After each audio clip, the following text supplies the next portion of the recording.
في الميت أربعة أشياء: غسله وتكفينه والصلاة عليه ودفنه، واثنان لا يغسلان ولا يصلى عليهما: الشهيد في معركة المشركين، والسبت الذي لم يستهل صارخا، ويغسل الميت وترا ويكون في أول غسله ستر وفي Bapak-bapak beserta ta'lim rutin Majelis Ta'lim Nurul Huda yang dirahmati Allah Subhanahu wa taala.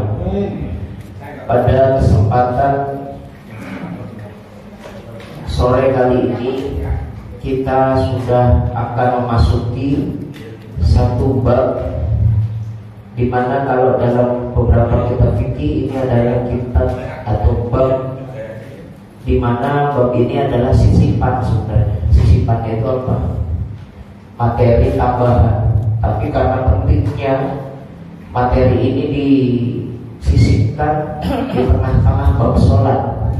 Jadi setelah rukun-rukun sholat selesai, maka ada satu bab ini sebelum melaksanakan sholat safar dan lain sebagainya. Nah, pada kesempatan sore atau maghrib kali ini kita akan membahas tentang kewajiban-kewajiban orang hidup terhadap orang yang wafat.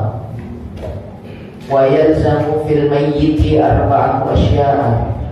Wajib atas dasar kifayah bagi mayit itu 4 macam. Ada 4 macam yang orang hidup itu punya kewajiban kifayah terhadap orang yang sudah wafat. Apa saja? Ghusluhu, yang pertama mandiin, wa takfinuhu, dan ngafanin, wassalatu alaihi, dan mensolatkan. Saya ingin ngasih yang lengkap ini Pak. Jadi tidak cuma 4 doang. Jadi saya ingin ngasih yang lengkap terhadap pemahaman terhadap bab bab jenazah.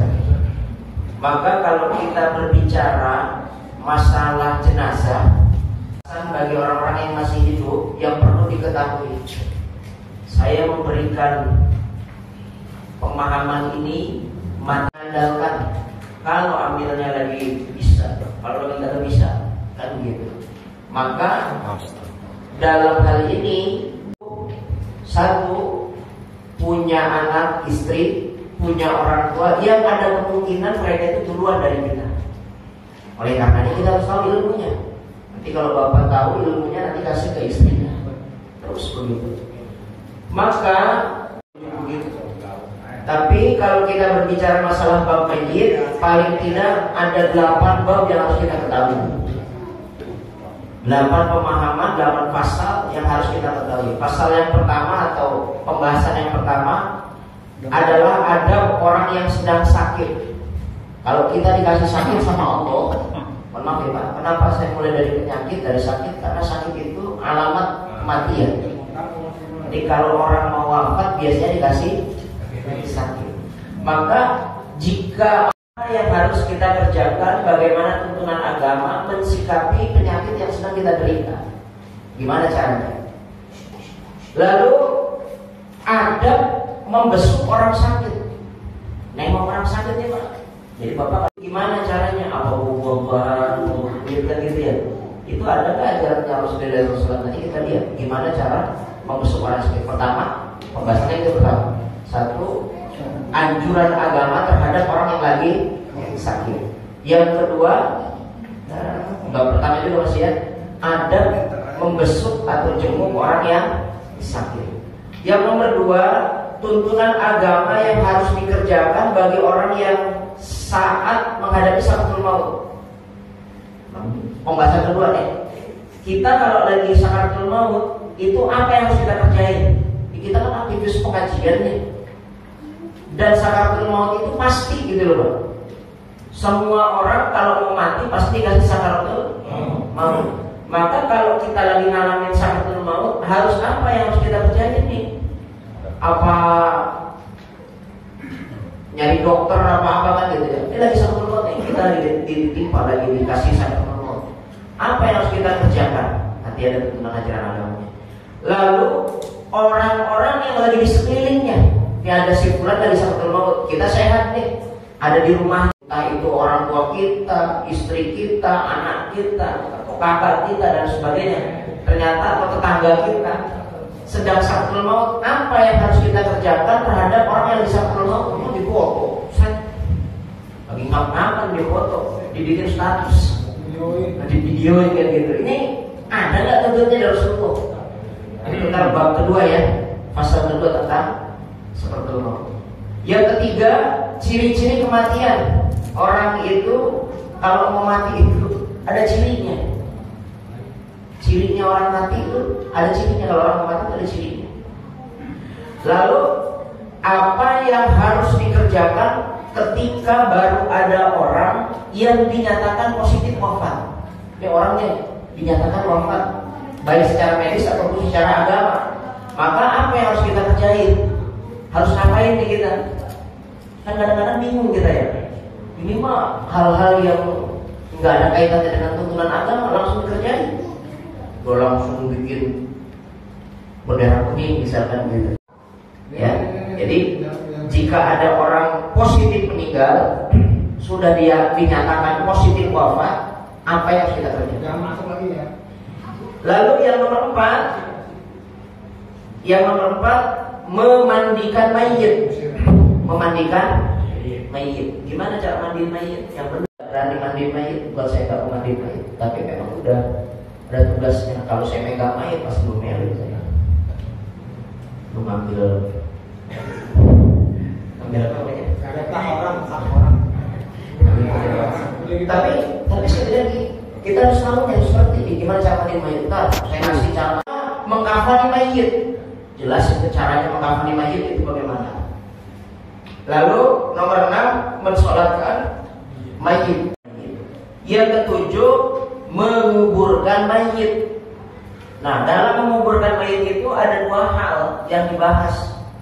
Satu, cara membuat kuburan. Gimana cara menggali dan membuat kuburan? Ini orang-orang yang di TPU harus ngerti sebenarnya.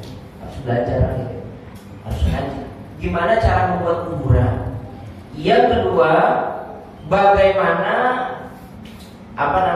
bagaimana memilih kuburan yang baik menurut ajaran agama Islam. Milih. Nanti Pak Dulo, kalau saya wafat tolong yang kuburin di San Diego Hill. Atau mungkin Pak Teguh, Pak Masek, Pak Bagus. Pak Bagus, istriku, anak-anakku nanti kalau saya meninggal tolong wafatnya saya ini tolong kuburin di Taman Makam Pahlawan Kalibata. Kata emaknya, kata anaknya, kata istrinya, emang aku sih siapa? Pahlawan punya tanda jasa apa? Kali tanda jasanya galak kamu. Jadi gimana memilih kuburan? Itu juga anjuran. Memilih kuburan. Kan gitu ya. Seperti halnya Rasulullah SAW ketika wafat ya Pak ya. Itu orang-orang bingung kan. Ini gimana Rasulullah kita kuburkan? Kalau diangkat takut kelihatan orang dan lain sebagainya. Maka turun ayat di mana Rasulullah SAW ketika ada Nabi dan Rasul wafat, maka dikuburkan di tempat wafat nggak boleh dipindah, Jadi nggak boleh dibawa keluar tempat wafatnya. Makanya Rasulullah ketika wafat dikuburkan juga di dalam rumah. Dan gitu.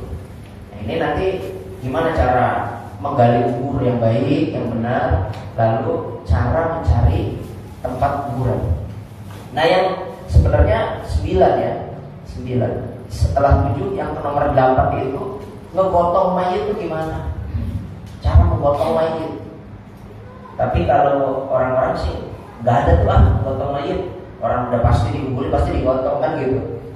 Tentu ada ajaran agama. Bagaimana ajaran agama cara menggotong mayit sampai ke lahatnya, sampai ke kuburannya kan gitu ya. Ini juga dibahas sebenarnya. Nanti saya gabung saja di nomor 8 itu dengan cara menguburkan gitu ya. Dan nomor ke-9 atau ke-8 boleh, bagaimana pasca nguburin. Ini habis nguburin apa yang harus kita kerjakan? Apa ditinggal gitu aja? Apa gak ada ngaji dan lain sebagainya? Atau mungkin kayak bapak-bapak kalau ada orang yang wafat kan gitu ya, maka orang tersebut ditahlili kan gitu. Ini pasca menguburkan. Apa yang harus dikerjakan? Kalau orang ceger kan pasca menguburin ada susur tanah. Orang yang pulang dari kuburan dikasih makan semua kan gitu ya. Itu namanya sedekah susur tanah kan gitu. Apa begitu termasuk tuntunan ajaran agama Islam? Mari nanti kita lihat. Maka ini nggak boleh terputus nih Bapak. Punya ilmu yang kayak gini harus sempurna. Jangan sampai kosong kan gitu ya. Kalau misalkan kosong nanti salah-salah. Nanti bukan salah apa namanya. Bab ini datang, bab ini kagak gitu. Terbingung. Oh begitu, dah begitu. Maka ini harus lengkap. Jadi 8 pembahasan ini yang akan kita bahas dalam masalah jenazah. Mudah-mudahan bisa sabar ya nih. 8 ini ya paling sampai 2 tahun lah. Gimana? Sabar nggak ini? Apa kita lompat aja bab ini? Lompat aja langsung salah sabarnya. Tapi kan kalau dilompat kayaknya nggak sopan gitu sama kita gitu ya.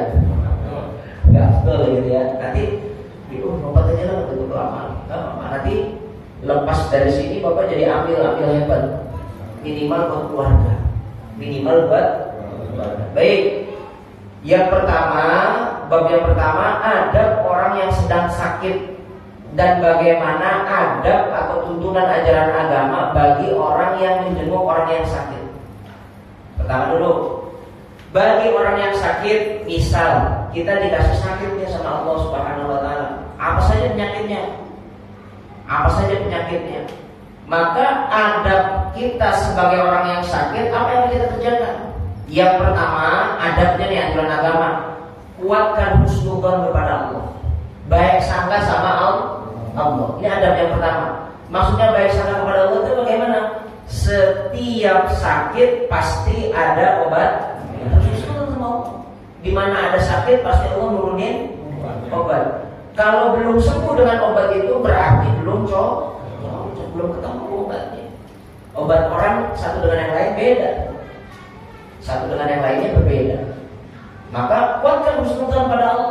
Baik sangka sama Allah. Bahwasanya setiap yang sakit atau setiap penyakit pasti ada obatnya. Sama halnya ketika Bapak beli gembok pasti ada. Coba Bapak kalau nggak percaya sama saya, jalan-jalan nih Bapak nih material. Ya oke. Beli gembok Pak, dikasih gembok sama Kodadil, kan namanya Kodadil. Kasih gembok. Lah kuncinya mana? Gak, cuma gemboknya doang. Mau beli apa enggak? Lah pasti namanya gembok pasti ada kunci. Kalau nggak dikasih kuncinya jangan beli. Begitu juga sakit. Di mana ada sakit pasti ada obat. Maka harus husnudzon sama Allah terus baik sangka. Kalau kita kan kadang-kadang jelek sangkanya. Mau dikasih sakit mulu. Padahal dia lupa. Allah masih sehat lama sama kita. Nah, saya punya guru. Kalau saya cerita sama orang, saya punya guru namanya Al-Ghafurullah Mbah Umar Farh. Umar Farh guru gede Pak. Dulu zaman saya mondok itu, saya kan dalam sama kawan saya berdua, Eli sama Eli. Dia ketemu sama teman saya namanya Eli. Laki-laki itu Eli, itu bukan perempuan. Laki-laki namanya Eli. Itu kalau celananya Mbak Umar dipakai, kita masuk berdua itu masuk gitu. Jadi saya di kanan, dia di kiri. Sama gede gua. Bapak pernah lihat pimpinan PKB dan namanya Matori Abdul Jalil? 2 kali lipat. Matori itu gede itu. Meninggal itu hari. Nggak tahu udah meninggal belum? Saya nggak tahu. Itu gede celananya itu Pak. Jadi kalau saya di kiri, Eli di kanan masuk. Oh, gede itu. Tenggelam lah saya juga gini. Dan beliau itu kalau ngerjain sesuatu itu sendiri, jarang minta bantuan, kecuali nggak bisa. Kecuali yang beliau nggak bisa, pasti minta bantuan. Tapi kalau dia bisa, pasti dia kerjain sendiri. Satu waktu jam mati Pak, karena harus pakai baterai begitu. Dia ambil tangga tuh, tangga yang steger ya, tangga apa ya? Steger. Nah, steger. Ya tangga yang stainless itu, ya steger ya. Tangga diambil, ambil jamnya, dipakai batu-batu. Ternyata jatuh. Bolong bodohnya gede. Udah lama punya darah tinggi juga. Bluk, itu tulang jatuhnya duduk, tulang ekornya patah. Tulang ekornya patah. Nggak bisa bangun, Pak. Jangan duduk, tidurnya susah, harus miring dia. Belum gitu. Itu setelah 1 tahun kan dia telepon sama khadim yang lain. Di nggak pengen jenguk siapa sebenarnya? Abang Umar sakit, udah 1 tahun nggak bisa bangun. Masya Allah, langsung saya sana, langsung saya pulang, saya langsung jalan. Kemudian saya diizinkan soal dan beliau mengizinkan ketemu. Lalu saya tanya gini, Pak, sakit. Lalu udah tahu sakit jatuh, maksudnya kan gitu. Tapi ya basa-basi lah. Mbak, ya itu panggilan Mbak bisa. Mbak sakit apa? Jawabannya enak banget. Jawabannya enak banget. Persis kayak orang yang nggak lagi sakit. Dia bangunnya begini, sakit apa tuh? Cong, bahasanya cong dia bukan cong. Kayak orang Madura gitu. Sakit apa cong gitu. Kata kawan saya sakit bagaimana? Lah baru 1 tahun. Lah baru 1 tahun. Itu maksudnya barang gitu. Baru dia ngomong, saya hidup 76 tahun, 75 tahun sehat, baru dikasih 1 tahun masa dulu. 1 tahunnya kan sakit. Yang 75 tahun sehat, bisa kemana-mana naik motor, jalan-jalan, kemana-mana sehat. Masa 1 tahun dikasih sakit sama orang dulu? Kan banyak kan 75. Jawabnya begitu, Pak. Itu orang yang husnudzon. Kalau bapak dikasih sakit, misalkan maaf ya, dikasih sakit makan, tidur, buang air, di kasur setahun, datangin sama teman-teman pasti ngeluh. Wah, udah 1 tahun ini. Sebagaimana gembok pasti ada kunci. Udah yakin ini kuat kalau husnudzon sama Allah. Jadi kalau minum ini belum sembuh, minum obat ini belum sembuh, makan ini belum sembuh, makan itu belum sembuh, berarti belum cocok, belum ketemu obat. Cari terus, berobat terus. Ini bagi orang yang sakit. Harus sembuh. Ya. Yang kedua, jangan banyak mengeluh dan jangan banyak mencaci maki. Mobil khusus kepada obat. Ingat. Jangan banyak mengeluh dan jangan mencaci maki obat. Itu bagi orang yang sakit. Bagi orang yang sakit. Jadi jangan banyak mengeluh. Orang-orang kita mengeluh, baru sakit itu. Udah nggak bisa begini deh. Baru sakit. Ya Allah sakit. Tetangga nyetel radio kencang banget, nggak salah. Tetangga setan. Nggak tahu lagi sakit itu belumnya. Kalau ngomong, bilang tuh, yang sampai bau berhabis. Ngeluh. Kalau mau ngeluh kepada Allah aja, jangan kepada manusia. Ngeluh sakitnya sama Allah saja. Kenapa? Allah itu senang sama tadarru'ahu, senang dengerin kepedihan kita, senang dengerin keluh kesahnya kita. Jangan ngeluh sama orang. Kadang-kadang kita ngeluhnya sama orang. Bahkan pada tingkat-tingkat tertentu ada orang yang kalau dikasih sakit sama Allah itu mencaci maki obat. Nebus obat nih, habis berapa juta? Ditanya istrinya, berapa juta Bu? Sekian juta Pak, ini obatnya najis tuh, obatnya kayak begitu. Mahal-mahal suku kagak. Ada kayak gitu? Banyak. Sebel minum obat tiap hari. Obatnya ini agak sembuh. Ya coba lo gak minum mati. Bener loh. Maka jangan banyak ngeluh, jangan banyak mencaci obat. Kenapa? Karena di dalam obat itu ada rahmat Allah. Andai obat itu kita minum, ternyata bareng dengan rahmat Allah bisa sembuh. Kadang-kadang obat itu kita minum karena gak ada rahmat Allah, kita minum, kita caci maki obat itu, rahmat hilang. Sehingga ketika rahmat menjauh, sakitnya terus sembuh. Maka obat itu harus maka ada minum obat. Bismillahirrahmanirrahim. Ya Rabb, wasilah obat ini mudah-mudahan saya sembuh. Wasilah, jangan obatnya yang nyembuhin. Kadang-kadang kalau orang Indonesia mah obatnya yang nyembuhin. Pengaku sakit kepala nih, puyeng, terus dikasih sama Pak Teguh, nih minum Panadol, minum sembuh. Tiba-tiba abang datang, Agus, Haji, tadi katanya sakit kepala. oh udah sembuh minum Panadol. Salah. Murtad itu. Yang nyembuhin obat apa Allah? Udah sembuh minum Panadol. Berarti yang nyembuhin murtad. Gak sengaja ngomong kayak gitu murtad. Tapi kebanyakan itu kagak ngaji. Coba kalau ngaji, ngomongnya gimana? Pasti ada alhamdulillahnya. Alhamdulillah sembuh berkat minum Panadol. Tuh baru benar. Benar lagi ngomong terus. Kalau ngaji, alhamdulillah udah hilang kepala sakit kepalanya karena minum Panadol. Maka ada alhamdulillah dulu. Kalau orang yang kagak ngaji udah sembuh minum Panadol, dia nyembuhin Allah apa Panadol? Kalau yang nyembuhin sengaja minum Panadol itu sembuh karena Panadol, maka orang tersebut jatuhnya hukumnya riddah, murtad. Murtad yang berkaul karena ucap. Maka hati-hati, obat itu jangan dicaci maki. Kalau nggak mau minum udah nggak usah diminum, jangan dicaci maki. Bahasanya gini, udah lo kayaknya nggak cocok nih obat, kita cari lagi ada tempat lain. Harus segitu.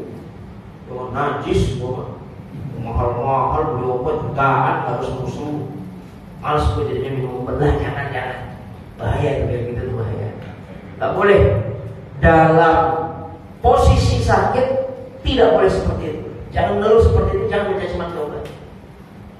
Siapa tahu dalam obat yang kita caci maki itu ada rahmat Allah Subhanahu wa ta'ala. Yang ketiga, jangan minta mati. Saking udah sakitnya, udah parahnya ngomong, ya Allah, kalau tahu sakit dia mau bilang mati aja, ya Allah. Dia kagak tahu kalau mati itu lebih parah daripada sakit. Ya orang, wow, ya. Ada nggak yang minta mati? Banyak. Itu ada. Kalau kita lagi dikasih sakit, lalu ampun-ampunan, jangan minta mati. Ini mau minta mati, dikata enak kali mati. Ya Allah, sakit banget. Ya Allah, ya Rabbi. Ini sih contoh aja. Oh bagus kan sore itu dia ngaji. Gitu. Ngajinya seminggu sekali, mancingnya 7 kali dalam seminggu. Banyakan mana berarti? Banyakan mancing. Buat takor dong bagus. Jadi jangan minta mati. Kecuali kita yang sudah ngaji, yang soleh lah misalnya, yang soleh melihat banyak fitnah agama, boleh minta mati. Pak, bangun itu, bangun itu, saya bangun itu dalam akhir-akhir hidupnya setahun terakhir itu selalu ngomong minta mati terus. Wafat. Dia ngomongnya begini sama santri-santrinya, saya ingin matinya hari Selasa. Kalau bisa matinya hari Selasa. Kalau bisa lagi pergi haji dan pengen mati itu dikuburnya di kuburan Maklar dan menurut saya semuanya terkabul itu Pak. Wafatnya hari Selasa, lagi pergi haji, lalu dikuburnya di Maklar. Tiga-tiganya nih terkabul. Dan itu diomongin sama Mbak itu selama setahun. Bahasa ahli ibadahnya ahli tahajud. Orang itu ahli tahajud, biasanya beliau kalau sholat tahajud 8 rakaat, tambahnya witir 3, 11. Maka ketika 8 rakaat terus witir 3, langsung biasanya azan tuh masuk. Ada cerita begitu Pak. Jadi termasuk guru saya, Kiai Nurudin ya namanya. Kiai Nurudin itu ahli tahajud, guru saya di Condet Tapak. Itu punya kiai saya unik, nggak pernah tinggal tahajud. Bahkan sampai itu wajib tahajud kalau mau ke sana. Jangan coba-coba nggak tahajud. Kalau nggak tahajud, itu hukumannya kena 1 sak semen. Zaman itu 1 sak semen masih 7.500 Pak. 5.000 itu jadi 3 roda itu. Tahun 94. Waduh, lumayan deh Pak ya. Lah jajan saya cuma 3.000 untuk 1 bulan. Itu tahajud tiap malam. Dan saya sudah melihat kalau tradisinya Kiai Nurudin Butet itu, kalau 11 rakaat habis doa selesai, azan. Ini ada orang ahli tahajud di akhir zaman. Tahajud 11 rakaat, pas dia melihat jam udah nggak hitungan, masih gelap. Tahajud lagi 11 rakaat. Untuk yang kedua kalinya berarti berapa itu? 22 rakaat. Melihat lagi, kok masih gelap. Tahajudan untuk yang ketiga 11 kali, 11 rakaat lagi. Berarti 33 kali, 33 rakaat. Pas dia lihat, enggak pagi juga, enggak subuh juga. Ini waktu Allah. Ini janji Allah ini. Pasti bakal datang kiamat. Maka dia minta tuh, ya Rabb, amitsna ala thariqati. Matiin saya sekarang di jalanmu ya Rabb. Minta mati. Kenapa? Karena udah tahu bakal ketemu zaman fitnah.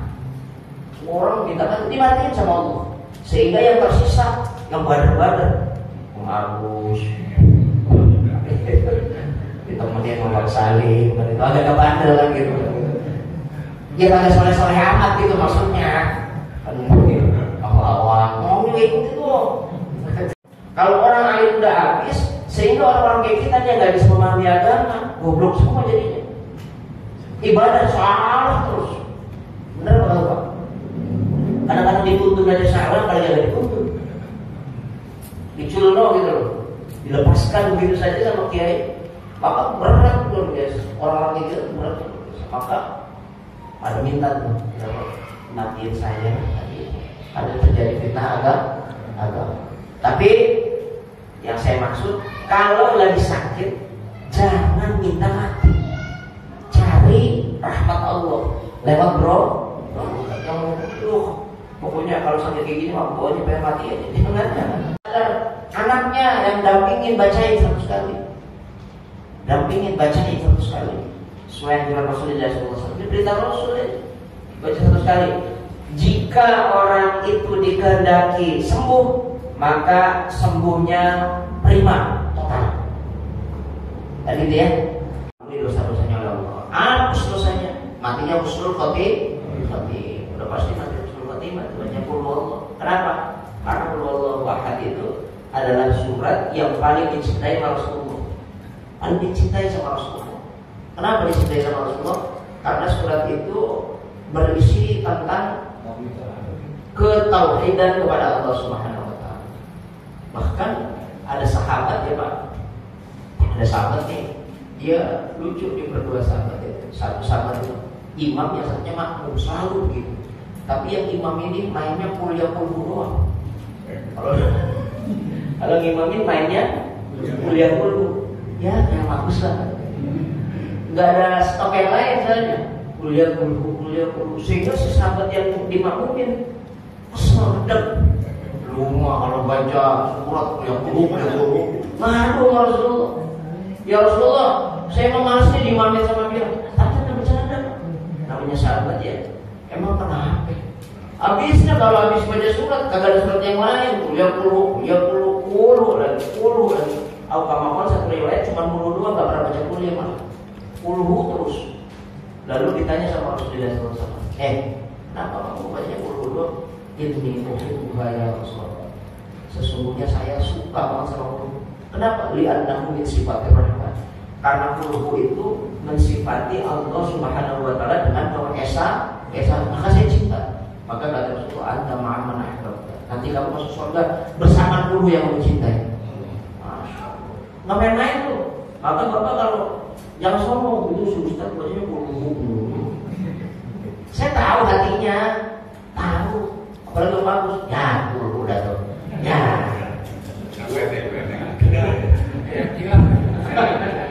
Tapi saya sih punya keyakinan, Bapak senang nggak kalau saya baca dulu? Senang, cepat. Kalau orang Indonesia mau baca dulu, senang, cepat. Kalau bisa orang Indonesia mau dulu juga dibagi dua. Rakaat pertama, rakaat kedua dibagi dua, maksudnya 10, jangan buat.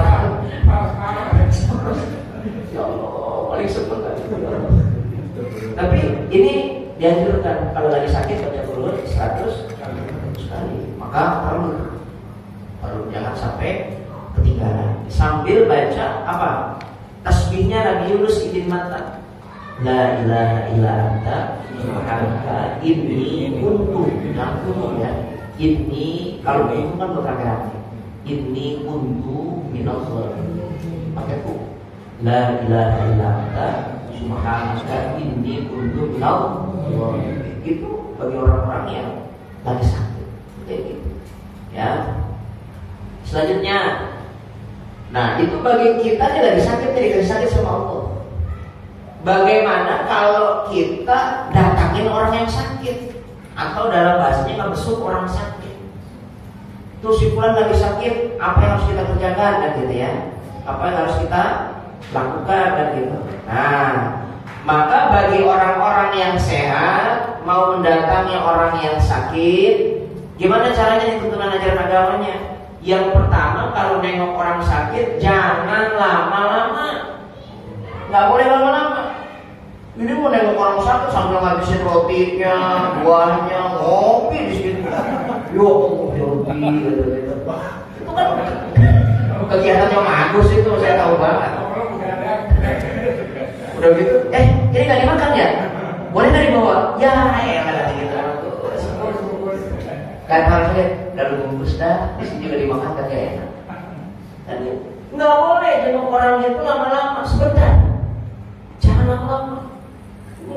2 jam, 3 jam, 4 jam, Masya Allah, nggak boleh. Jangan lama-lama. Orang yang dijenguk itu dalam kondisi enjoy. Maksudnya enjoy itu apa? Senang. Ternyata ketika dijenguk nih, ini kawan karibnya nih. Kawan karibnya, Masya Allah, kawan karib dalam mau pulang dipegang tangannya, jangan pulang dulu kita ngobrol. Itu menunjukkan bahwasanya orang itu senang lagi jenguk, maka boleh lama. Kalau misalkan dia musuhnya gedeg gitu aja, dia datang jangan lama-lama, udah sadar diri itu.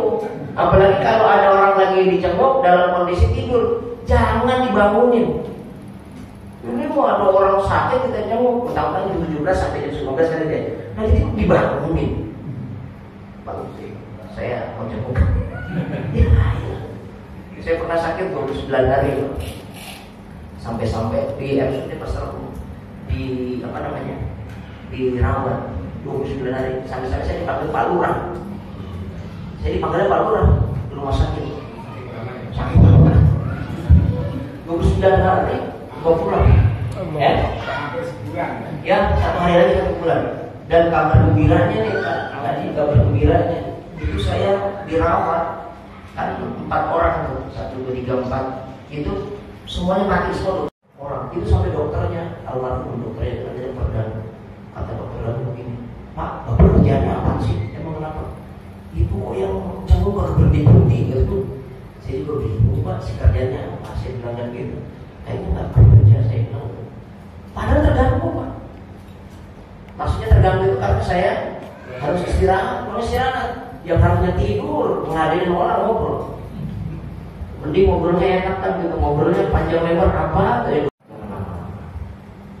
Yang kedua, mendoakan agar diberikan kesembuhan. Kita dia lagi jenguk orang sakit, doain.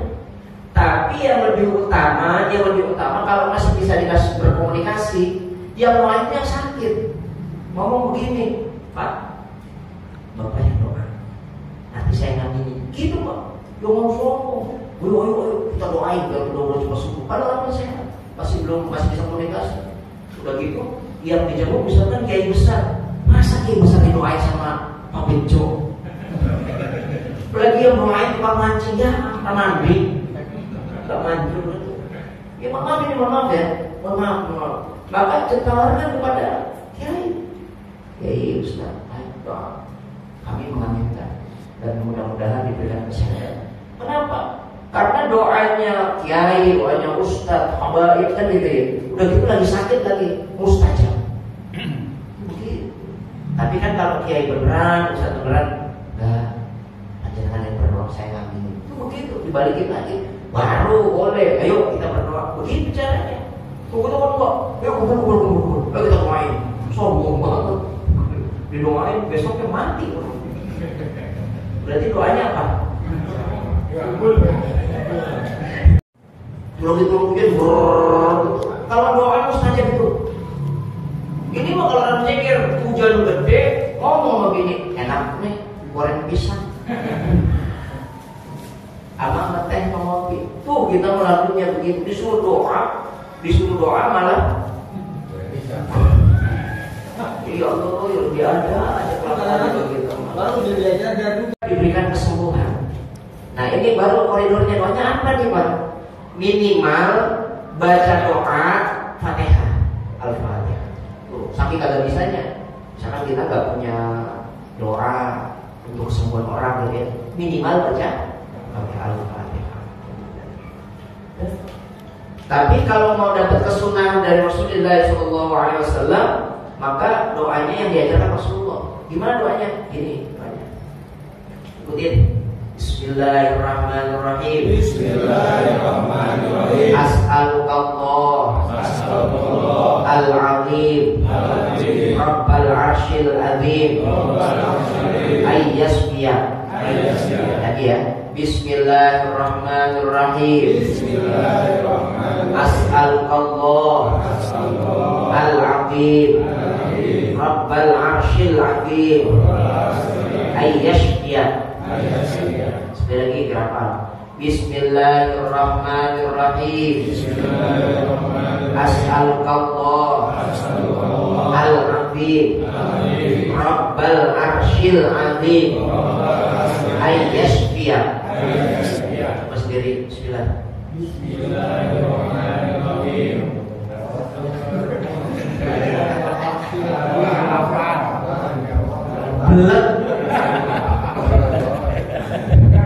Sembuh dan etis tentu ya. Maka yang harus kita kerjakan itu bersegera menganjurkan taubat. Ngomongin, ayo taubat. Astagfirullahaladzim. Baca la ilaha illallah. Nanti di bab belakang ada talqin namanya. Ditalqin. Lalu dengarkan pesan dan wasiat terakhirnya. Jangan dilarang. Kok kalau ibu-ibu nih lagi nungguin bapak tidak apa-apa. Oh, ini anak-anak, bapak pengen ngomong, bapak ngomong apa sih? Saya kalau bisa ditinggal sendirian. Jangan begitu, dengerin. Ini mau dibentak mayat, mati dibentak. Kaget dia kan gitu. Dengerin. Kalau udah ngomong kayak gitu, bersiap. Anak kayak istri kayak bersiap ya. Coba panggil anak-anak, bapak pengen ngomong. Ada pesan terakhir. Kayaknya bapak udah agak sanggup, udah gak kuat nih kan gitu. Kumpulkan anak-anak, ngomong. Dengerin, jangan diselah. Tidak boleh ada kalimat apapun. Dengerin. Oh ini wasiat. Oh ini pesannya sama saudara yang aku ibu bagikan warisan yang benar kepada anak-anak kita. Dan itu wasiatnya enak banget ya gitu ya. Mobil yang udah senang buat anak yang ini, rumah buat yang ini, ntar yang ini buat yang ini. Kalau ada, nah, itu kalau nggak ada makan gitu. Ada juga yang pesan, kalau nanti rumah sakit jangan lupa dibayar biar bapak bisa cepat-cepat keluar. Kan wasiat itu Pak. Dengerin apa yang disampaikan oleh orang tua kita, oleh saudara kita, oleh tetangga kita, oleh keluarga kita.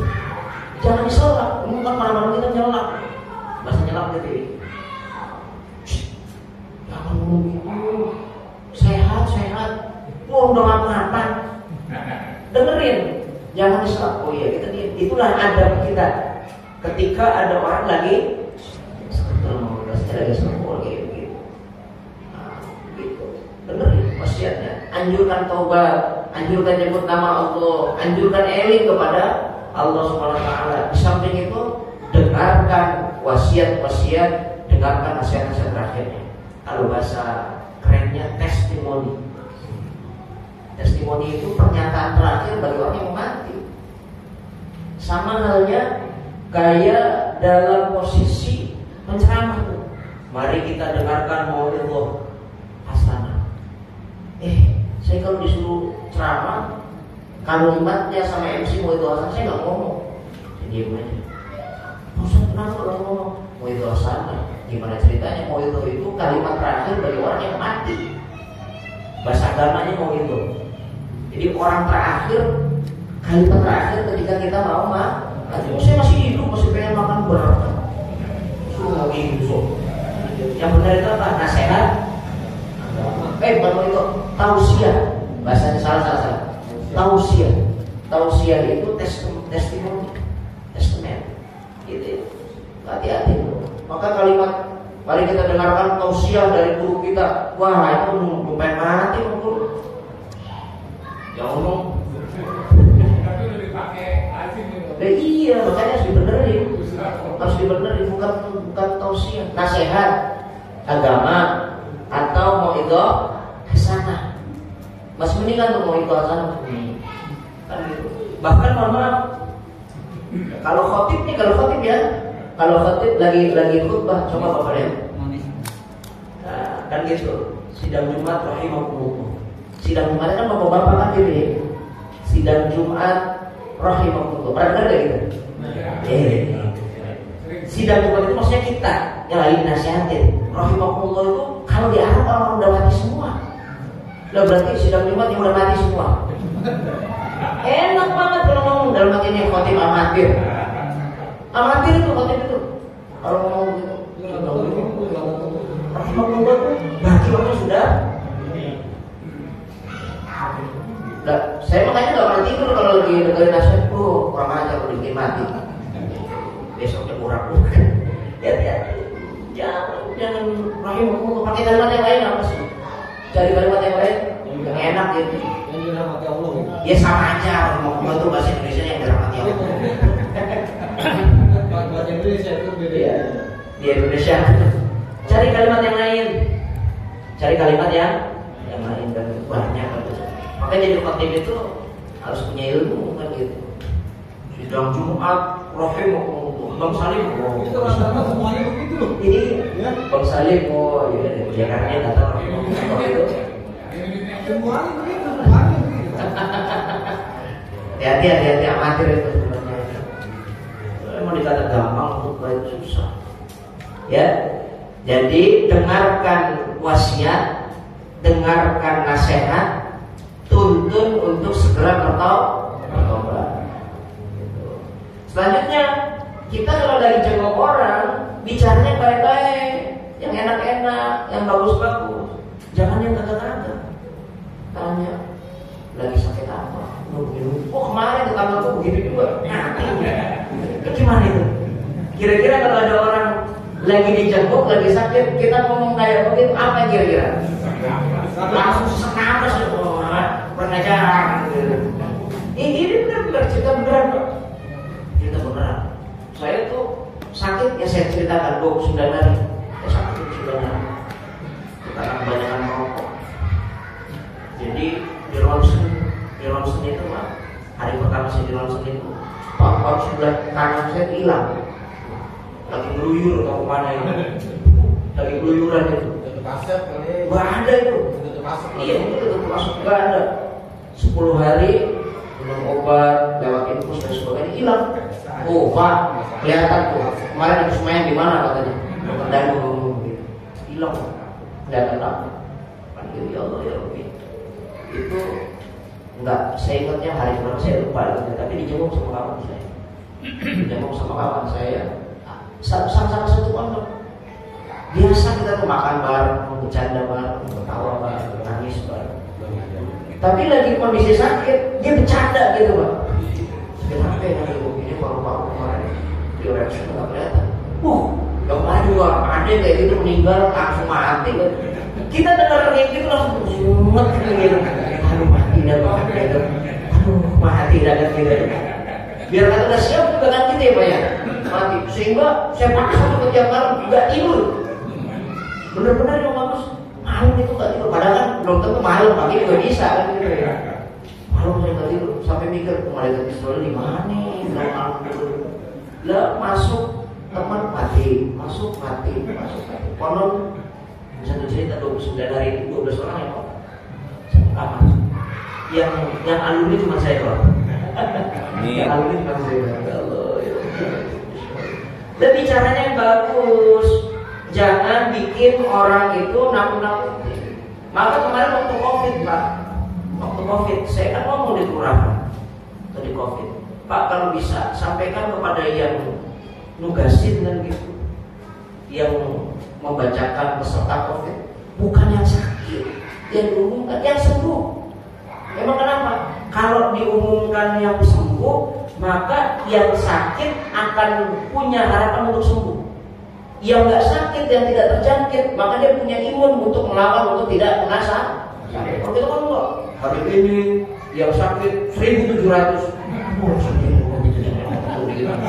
Coba umumin, hari ini yang sembuh 2.000 orang. Yang lagi sakit berusaha untuk ngomongnya yang bagus. Selanjutnya jangan sampai membuat orang putus asa, nggak mau minum obat atau nggak mau berobat. Saya nggak nyebut orangnya ya. Saya pernah sakit. Dia itu sakitnya 9 hari. Lalu dapat informasi. Informasinya dari almarhum Haji Kasih, ingat ya? Tahu ya? Ustaz, ini apa namanya? Ada mau di Sumedang bisa ngobatin. Ini sama Pak Edi waktu itu ya, sama Pak Edi. Jangan mau Sumedang buat berobat. Sebelum berobat saya ketemu orang, saya nyebut orangnya.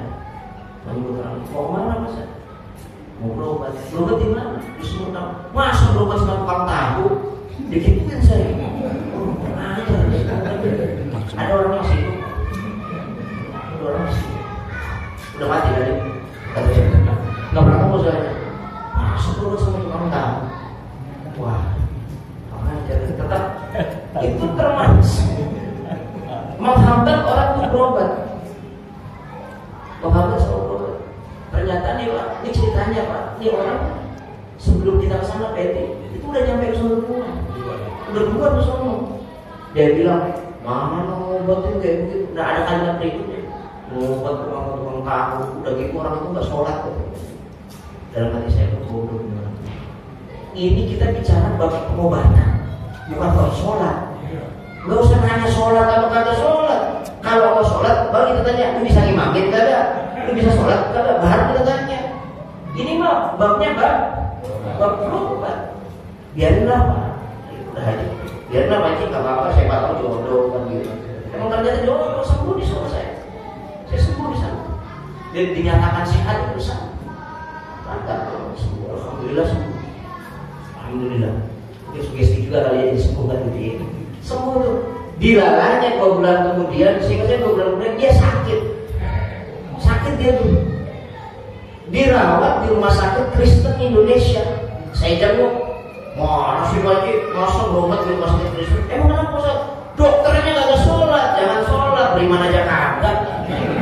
Loh, kok omongan saya dibalikin? Lah kan lu kemarin doain gue begini. Saya gitu, saya balas, kaget nih, ngomong, loh Ustaz, kok ngomongnya begitu? Lah kemarin gue lagi sakit, ngomongnya begini. Tahu. Saya balik, akhirnya, iya bener Ustaz, mohon maaf ya, tapi iya. Itu orang bukan gak sholat Pak, bahkan gak beriman sama Allah, percaya sama obatnya. Berarti menunjukkan bahwasanya obat itu wasilah, dokter itu wasilah, tabib itu wasilah, dukun itu wasilah. Yang ngasih kesembuhan Allah, yang ngasih kesembuhan bukan obatnya. Kita kan dituntut sama Allah, iya. Itu maksudnya. Jadi mau kemana aja bebas. Saya kalau Sumedang pakai obat ke tukang tahu. Itu dokter kagak sholat. Gue balas kan lagi sakit lu. Bener, alhamdulillah saya sembuh, dia sakit di rumah sakit Kristen. Kok berobatnya di rumah sakit Kristen? Bukti kan ada rumah sakitnya deh Pak. Kok di rumah sakit Kristen kan Pak? Emang kenapa?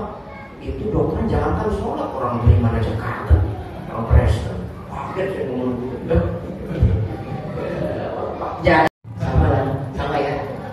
Dia perempuannya orang lagi kecil, dia sekitar umur kelas 2 SD.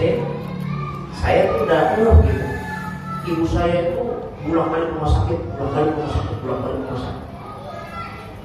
Lalu satu waktu ibu saya diinformasi begini, yang sono duduk di petak 9. Cuma petak 9. Kata ibu saya, ada dokter apa tuh di sono kayak gitu? Enggak, lu doa aja sama Allah, kita pekong sono. Buset. Wah, itu udah cerita bener ini Pak. Cerita beneran. Dilakonin, namanya masak anak kan gitu ya. Doa. Itu pekong tuh kelenteng. Di petak 9 di Glodok sana. Doa di kelenteng, kita pekong kan berdoa. Ya mungkin doanya sama Allah kali gitu ya. Lalu ingat banget dimandiin kakak saya sama biksu. Apa sih namanya? Iya, biksu. Bukan apa? Yang tukang pemelihara itu apa sih? Ya itu lagi surat. Ya, pokoknya itu dimandiin, didoain. Pokoknya itu juga pakai bahasa semut tuh. Doa yang begitu. Wah, nggak ngerti dah kita. Saya kan biar gitu-gitu baca Quran udah bisa gitu ya. Dibaca gitu. Waktu ibu saya pernah ngomong, masih ingat nggak? Mama saya juga masih ingat tuh tadi. Abang lu pengen mati gitu. Terus kita bertepeng gitu. Masih ingat tuh. Itu mohon dosa kalau ada kaitan sama dosa menjaga orang. Minta doa ke siapa aja. Siapa tahu tuh orang walaupun dia nggak beriman kepada Allah SWT ternyata dikabul doanya. Amin bayang. Ya, sama siapa aja. Ini bukan bab sholat, ini bab pengobatan. Ternyata memang si pekong itu kan gitu ya. Dia juga punya ramuan gitu, punya obat dikasih ke obatnya dan gitu, obatnya dan dikasih itu. Kasih lagi uang sama ibu saya dikasih obat. Pulang diminum sembuh Pak. Sampai sekarang kan gitu sembuh baru kenal penyakit paru-paru lagi, obat lagi dan gitu. Masya Allah. Itu menunjukkan apa? Maksud saya ini bab berobat. Siapa yang bisa ngobatin, siapa yang tahu informasi tentang penyakit dan obat. Kalau logis, kalau tidak percaya, lakuin. Kalau percaya begitu. Tapi kalau nggak percaya, udah nggak usah tinggal, jangan janji. Jangan sampai kita lagi sembuh nih, ada orang yang berobat ke sono. Jangan ke sono, orang kata sholat. Jangan ke sono tuh orang mah bukan dukun, bukan tabib, bukan dokter, apalagi dokter. Ngomongin begitu sehingga orang yang sakit itu banyak berpikir. Ketika kita ngalamin sakit maut, karena kita bakal ngalamin. Nah, nanti akhirnya minggu depan.